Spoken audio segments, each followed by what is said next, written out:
We are up to the last daf of Shosh Noga Chesapara, daf Nun Hey Amud Aleph, which actually begins Nun Daled Amud Beis, the very bottom of the page, and the Gemara is quite extraordinary. Shol Rabbi Chanina, 2 lines from the bottom of the page. Shol Rabbi Chanina ben Ogil es Reb Chia bar Abba. Reb Chanina, the son of Ogil, asked Reb Chia bar Abba, why is it that in the first Aseret Dibros, because we're talking about the Aseret Dibros, and we spoke about how in one Aseret Dibros it says certain words, and the other one it says other words. We made a klal practical out of it, and the way we made a klal practical out of it, assuming that both the same Aseret Dibros. So the Gemara continues on that theme, so it seems. So why is in the first Aseret Dibros it does not say leman yitavloch when it comes to kibbut of aim? But in the second one, it says the word leman yitavloch. It says type. Why? Why doesn't it give that bracha in both cases? So this answer here is quite extraordinary. Why you're asking me lama nema behem toiv? Why it says toiv here, not here? Sha'alni, why don't you ask me better? Im nema behem toiv. Ask me bechlal if it says the word toiv at all, im lav or not. I don't even know what's written in that says hadibris. So what do you ask me why certain words are not written there, which is quite extraordinary. But Taisin Bava Basa there that Kuf Gimel says that Amoroi loy beki bekrei. We're on Nun Hey Amud Aleph on the top of the page. He wants to know why in the first set of Aseret Hadibris it says if you honor your parents, not only you live a long life, but also you man yitol Hashem will do good to you. And why in the second it does not mention that, but in the second one. It does say leman yitavlach. Why? And so he said, I don't even know what it says in Aseret Dibros, which I told you. Teisha says in Bava Basa that amoroi loy beki bekroi. We actually have a Gemara in Avodah Zarah, something similar to that. And it's extraordinary. Didn't know Aseret Dibros. What actually does it mean? It would seem that what he's saying here is, you said before we make klal or prata klal as if it's the same Aseret Dibros. He said, I'm not so sure. I'm not so sure if Pashas Yisra and Pashas Chanan are both the same Aseret Dibros, the first one that he had before he broke it, or Yisra is the first luchas and Chanan is the second luchas. Because if it's two different luchas, then you can't ask questions why here, yeah, and here, no. Or maybe, but then the simple answer would be because this is a different luchas. The Even Ezra, it picks up many different, I think over 30 differences between the first Aseret Dibros and the second Aseret Dibros. So the Gemara answers back. He says to him, go to Rab Tancha bar Chaniloi, he's the frequent Rishon Levi. So he Boki Ba'Agoda, he's an expert in Agoda. Some people want to say that this Rab Tanchum is the one who wrote Medrash Tanchuma, because we're not sure exactly who wrote Medrash Tanchuma on the Torah. Some want to say this is Amoyda Rab Tanchum. Anyway, other guy went to him. I did not hear Shmuel Levi. He was an expert. But this is what Shmuel, the son of Nachum, the uncle of Rabbi Acha bar Chanina, or others say, the grandfather, told me the following: because the first luchas was going to be broken, they didn't want to put the word leman yitavlach in there. Why not? So he broke it. Maybe that bracha will end for good. Which means what the Gemara is really saying here is that it's possible that Yisrael is the first luchas, but Eschana is actually the second luchas. Not the same luchas, the second one. And the second one wasn't broken. So therefore they put in the leman yitavlach. So not like we originally thought, like Taisa said, which is the exact same luchas. It's two different, it's the second luchas. But still maybe we can make a klal prat klal, because since they're both describing the Aseret Dibros, even though Hashem made a few changes in it, nevertheless, it's two different luchas. In the beginning we thought, like Taisa says, Zochav Shama Dibarechad, it's the same luchas. We said, no, this is the first and this is the second. So in fact, in the entire Aseret Dibros, there is no letter test. And because there's no letter test, the Gemara goes on and says in the first there is see a test, it's a good sign. Because there's no test in the first Dibros, it's only in the second Dibros, and it's leman yitavlach type, so therefore it's a good sign. My timing, Gemara wants to know now why. Because the word toiv, it says good. Test can also mean other words. Ema, there's another passage where it begins where there's a test in and it means something bad. It says betata hashmei, that will sweep it out with a broom and you'll clean everything out. It's no good. Where it says chat test coming in from a one letter test, and these words are double test. Ema, okay, there's also another passage where it says tumasa b'shalah, that there's tumah there in the bottom. And again, it's a bad omen. It's more, it says Tes Beis coming. I'm talking about Toiv, Tes Beis. Aim, okay, but we find Tes Beis, Tavu Boresh Yerushalayim's walls will submerge. Tes Beis, Tavu, and it's also a bad omen. The first letter Tes in Chumash Bereshis starts over the word Toiv. Sheberesh Ad Vayal Kimas Oy like Sib Tes. There's no letter Tes there till the Vayal gives Oy Toiv. So therefore, Tes is a good sign. It's a good omen. The first time Tes is written in the Torah, it's for the word Toiv. Good. Somebody sees the word hesped, which normally means a eulogy in your dream. It's a good sign. It means Hashem has compassion over you because we say the word chas, hey becomes a chas, and therefore upodu, and pod who will redeem you from whatever problems you're meant to have. Only if you saw the writing, not if you heard the eulogy. So only if you saw the word hesped. Now the market continues. When we say chaya and this climb as well. Here Rebbe taught us that within the bird family, different birds also is climb. A tanagal, you have a chicken, and then you have a tavas and a pisyoni. So you have what do you call it? A peacock, and pisyoni is like a quail, a small little bird. Climb are the different species and the climbs. I mean, a chicken and a quail also is like different birds. Pshita is different species. The rubble because all grow together. Ma'arathod is considered one species. Kamashlan a different species. How much more? Shmuel says, always. If you have a kachka, a goose, the others a bar, and a wild one, even though they're both called by the same name, they're different species. My time. Why are they considered different species? The high adir this one has a long beak. The high zutakui, this one has a small beak. El Me'ativ. So Gamla Parsa, Persian camel, the Gamla Taya, and an Arab camel, even though they're both camels, should be considered two different species. Why? The high Alim Kua, this one has a very thick neck, and the high Cotton Kua, this one has a thin neck. Even though we're using the same word Kua, this means different things. Hachinami, they have a climbs, why would they be climbed? They're really the same species, and you're telling me because the neck, there's some physiology differences that makes them different species. El Omer Abaya says the difference is here the testicles are on the outside, and here the testicles are on the inside. That makes them two different species.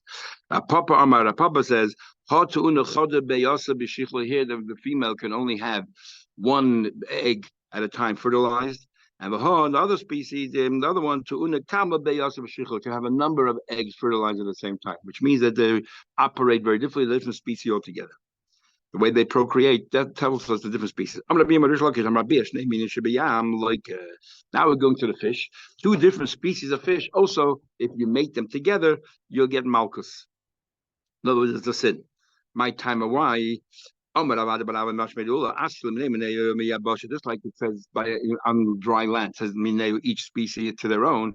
The same thing applies to fish. You use the same word mineu, so therefore each species to their own. Because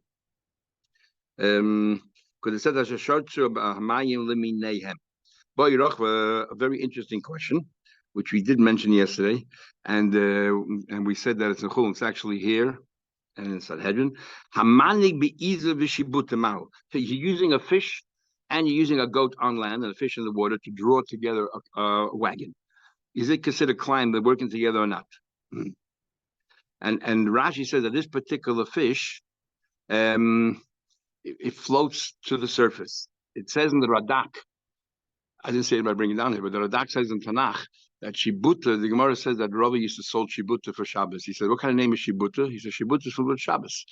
And it's a fish that during the week, it's submerged very, very deep in the water. It's impossible to catch.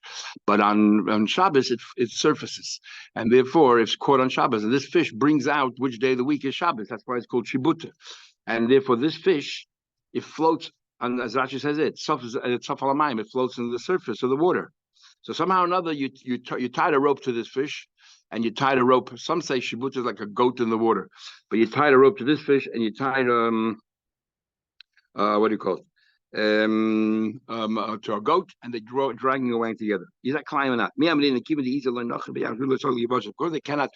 In other words, is like climb, and there's two kinds of climb. One where you mate them together, and one is where you they work together.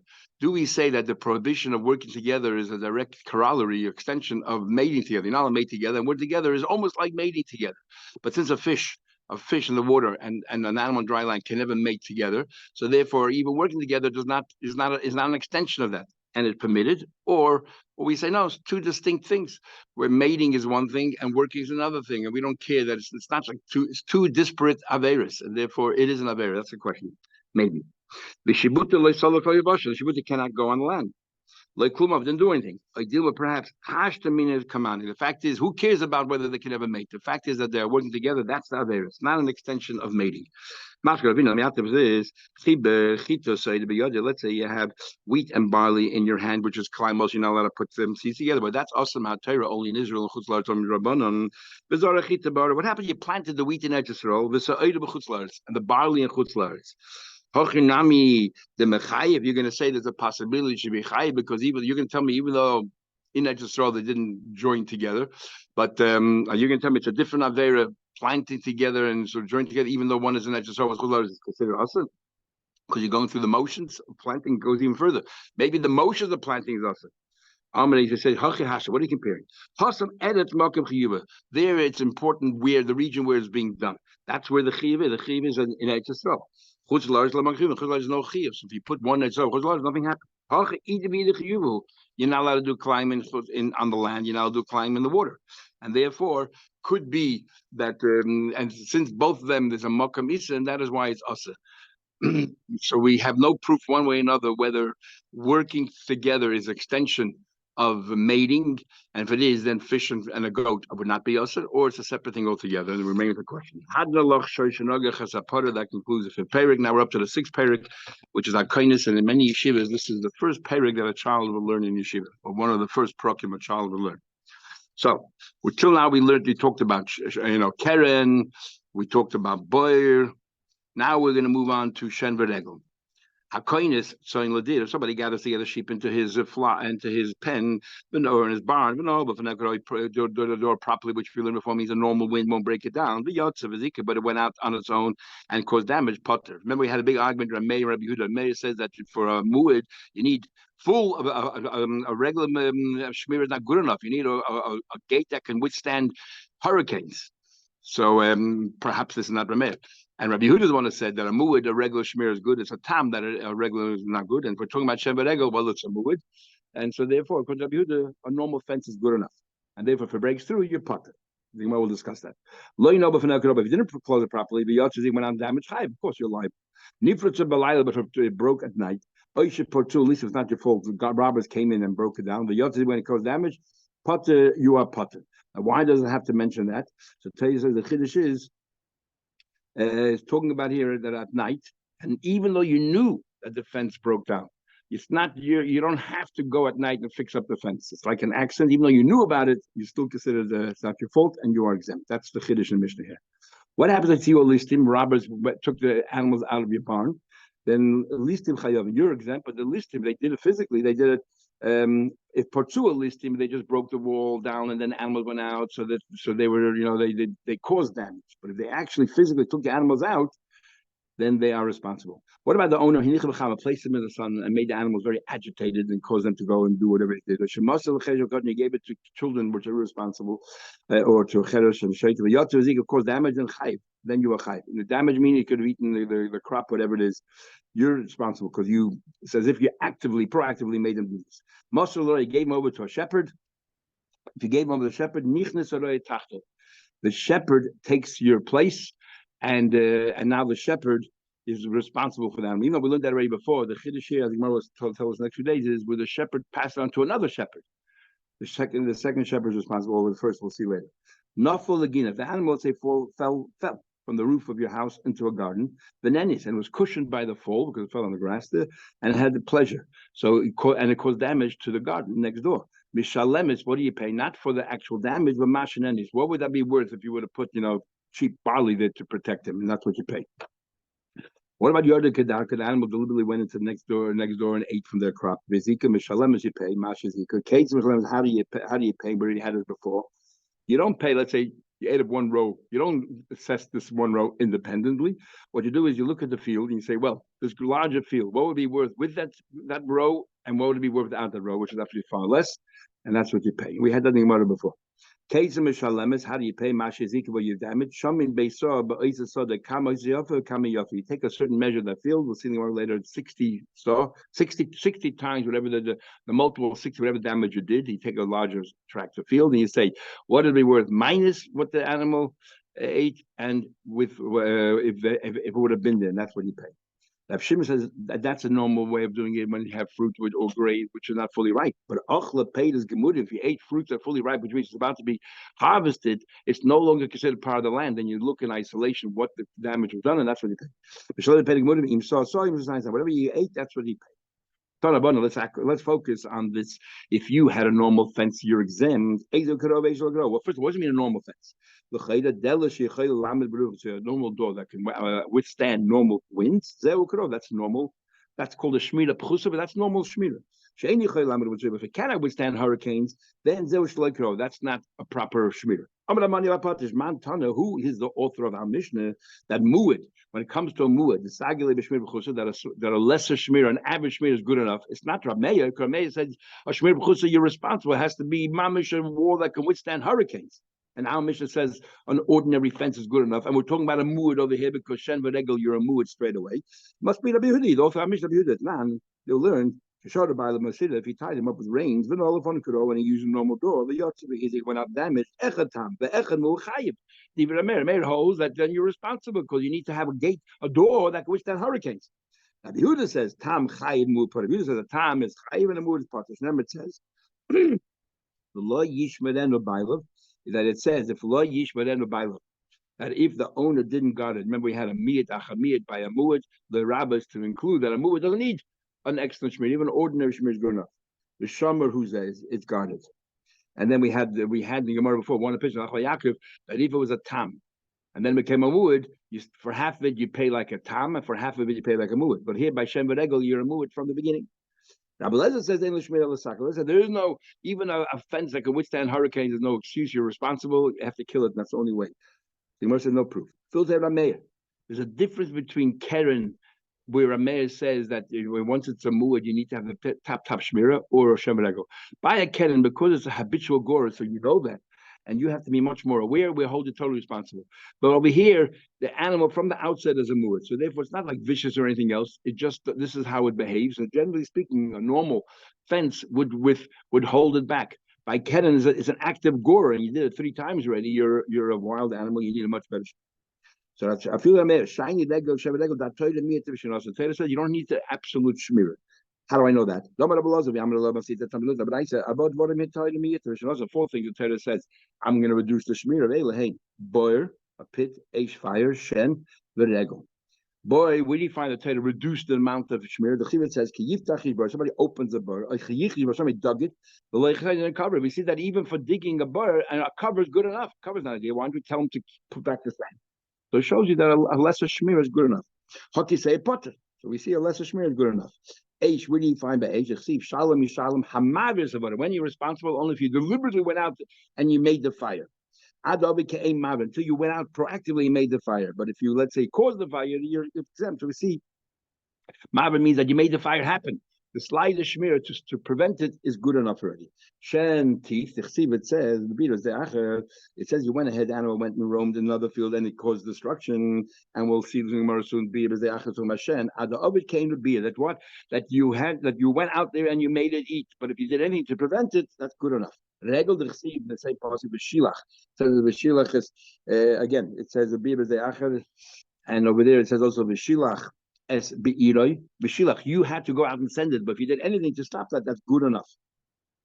Ado became a shilach. But time we learned that how do I know it's shem regel? The shilach regel, sending out the animals regel. When it says in the pasuk, mishalchei regel hasher chamoid, sending out the feet of the sher chamoid.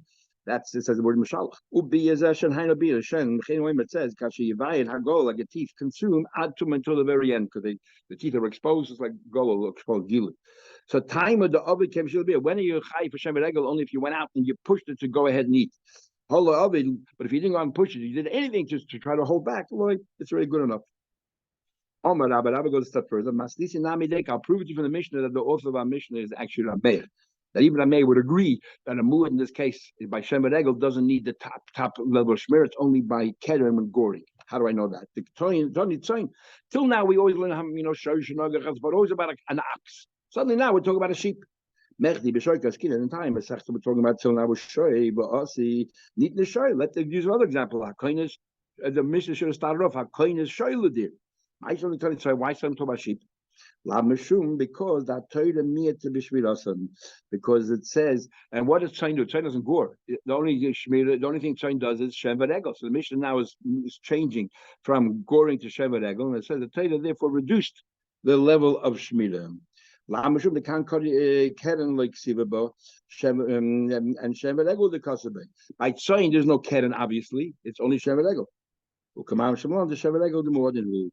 Shem V'Regel is more. Shemam is a good proof. Tanya, we learned the Braise, about volume, there are 4 different kinds of damages that a person does. You're exempt within the Adam, but you're chai within the Shemai. These are they. If I go ahead and open the fence for my friend, and then the animal goes out and causes damage, in a court of law, you couldn't charge me. But I am in the Shemayim, I should really do the right thing and pay it to do proper children. Now, why am I not responsible for breaking? First of all, there's a wall of breaking, and then there's the animal going out. We'll see in a minute.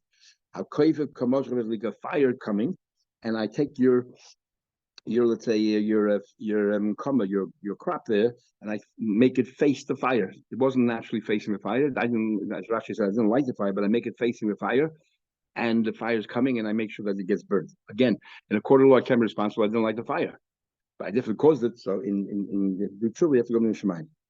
If I hire false Adim to testify, the Adim did not Avera, we'll soon see what the case is. And in the court of law, I wouldn't be responsible, but I would be responsible in Din Shemayim. And the last one is Hayidei in Mela. I know testimony to support you, but I'm not helping you out. Now we're going to go through at least the first 2 today. I put it together, I break the fence. Because about a healthy wall, but I should be responsible. Then I broke your wall. For the wall, for sure, I should be chayiv. And not for the behavior. Okay, true. I caused the behavior. I caused the animals to go out and cause damage. But hakazeh potter. What about the wall itself? Ella b'kaisaru. I was talking about a bad wall. So therefore, the wall anyway is worthless because it's about to collapse anyway. So I didn't cause any loss. So I am potter b'dini adam, but I'm chayiv b'dini shemaim for the animal because the animal went out and caused damage. Yeah. I'm facing it towards the fire. Hey, what are you talking about? If the fire is coming in this direction where I pushed it into, then I should be chayv in a court of law because that means whether I lit the fire or whether I put your things in the way of the fire. If I did it deliberately, why shouldn't I be chayv for that? I made the fire happen. So the Gemara, like a hurricane came totally out of the blue. I didn't anticipate it to happen. So interesting. So the person who made the comma there is potter. What about the person who lit the fire? It doesn't say what happens then, because you can argue the person who lit the fire at the time they lit the fire, there was no grass there. There was no crop that was going to ruin it. It's just this guy who came in and moved it, and plus it was a hurricane came and blew it. So then maybe it wouldn't be chayv either. Ravashi says Tomun Itma. Ravashi says interesting.